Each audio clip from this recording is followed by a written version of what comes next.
Hai, terimalah salam Buddhis dari saya, Namo Sangyang Ngadi Budaya, Namo Buddhaya.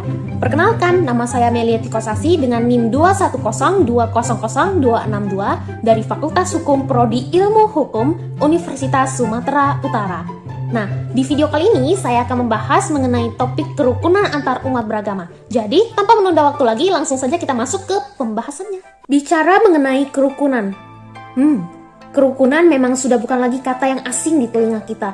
Namun, kerukunan amat sangat sulit untuk dicapai. Bukan hanya bagi masyarakat di Indonesia, tetapi bahkan untuk masyarakat di seluruh dunia. Kerukunan merupakan hal yang asing dan amat sangat langka.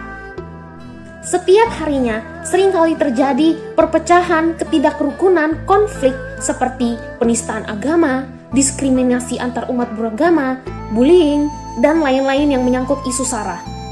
Tentu, saat ini, isu SARA menjadi hal yang amat sangat sensitif untuk disinggung dan menjadi faktor terbesar dari penyebab terjadinya konflik antar umat manusia. Jadi, bagaimana pandangan agama Buddha dan bagaimana cara kita sebagai umat Buddha dalam menanggapi hal ini? Tentu saja, hidup rukun merupakan hal yang menjadi impian bagi kita semua. Bisa hidup rukun dengan damai, tanpa adanya konflik, merupakan hal yang amat sangat membahagiakan. Maka dari itu, untuk bisa mewujudkan hal tersebut, kita harus bisa menanamkan sila dalam diri kita. Dengan kita menanamkan sila dan juga menjalankannya dalam kehidupan sehari-hari, maka kita telah mengembangkan kebaikan dan juga hal-hal positif dalam diri kita. Dengan mengembangkan hal yang positif dari diri kita terlebih dahulu, maka kita bisa menyalurkannya kepada banyak orang. Dengan begitu, kita bisa memulai dari diri kita sebelum kita bisa mengubah bagaimana pola pikir orang-orang terhadap kerukunan antar umat beragama. Setelah kita menjalankan sila dengan baik dan juga menjadi diri pribadi yang positif, barulah kita bisa menyebarkan metta ataupun cinta kasih universal kepada sesama makhluk hidup. Dalam hal ini, kita bisa memberikan dan juga menyebarkan bagaimana pola pikir kita mengenai perdamaian dan juga kedamaian mengenai sesama umat beragama. Dengan begitu, maka kita bisa hidup rukun dan damai, dengan tanpa adanya perpecahan ataupun tanpa adanya konflik. Arti dari menyebarkan cinta kasih universal sendiri berarti kita tidak boleh saling menjatuhkan, apalagi kita memaksakan agama kita terhadap orang lain. Karena yang kita inginkan yakni adalah toleransi. Ingat, toleransi bukan berarti memaksakan orang-orang untuk turut bersama dengan kita, tetapi toleransi berarti adalah tetap menghormati dan saling menghargai antar umat beragama dengan saling bergandengan tangan dan juga saling bersahabat. Itulah yang disebut dengan toleransi. Dengan begitu maka kita bisa mencapai kehidupan yang rukun dan juga damai sejahtera.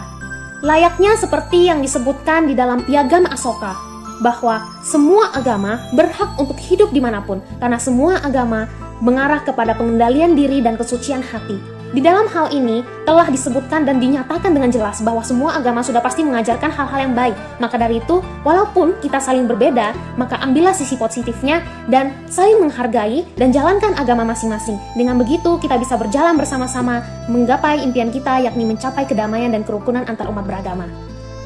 Bukan hanya hal itu saja, di Piagam Asoka juga disebutkan bahwa ia yang menghargai agama orang lain, maka mengangkat derajat dari agamanya sendiri. Tetapi ia yang menghina agama orang lain, maka tanpa disadari, ia telah menjatuhkan kehormatan dari agamanya sendiri.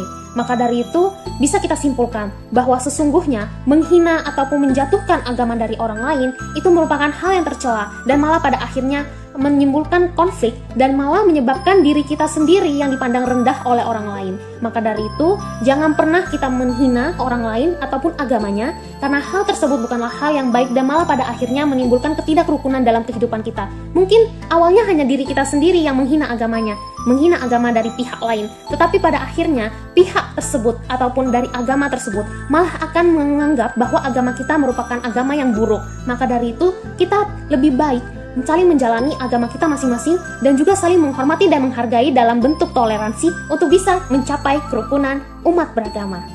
Maka, dengan telah menjalankan sila dengan baik, mengembangkan dan menyebarkan cinta kasih universal kepada sesama, dan juga tidak saling menghina dan juga mengembangkan toleransi dalam kehidupan, maka kita bisa hidup dengan damai sejahtera dan juga bisa hidup rukun antar sesama umat beragama. Itu saja yang bisa saya sampaikan dalam video kali ini. Semoga video kali ini bermanfaat dan juga memberikan motivasi kepada Anda sekalian.